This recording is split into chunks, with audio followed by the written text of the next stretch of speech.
नमस्कार रसिक श्रोते हो.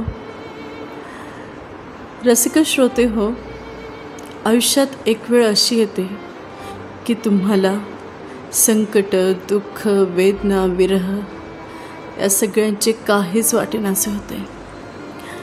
तुमच्या जवळचे जवळपास सगळे जाऊन तुम्ही शून्यावर येता आणि तरीही तुम्ही जगत असता. का माहीत आहे? कारण तुमच्याजवळ अजूनही शून्य उरलेला असतो. सगळे कधीच संपत नसते जोपर्यंत तुम्ही जिवंत आहात तोपर्यंत. जे आहे ते दुर्लक्षित करून जे दिसत नाही त्याला किती कुरवाळत बसतो ना आपण.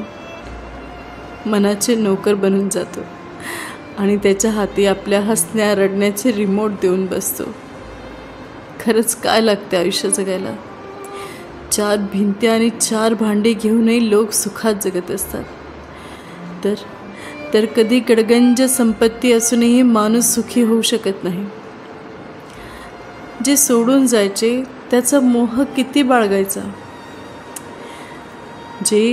जे सोडून जायचे त्याचा मोह किती बाळगायचा?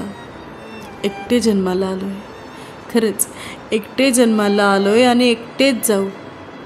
नाती गोती पद पैसा इथेच ठेवून. हे एकदा कळले ना की त्रास होणे बंद होते.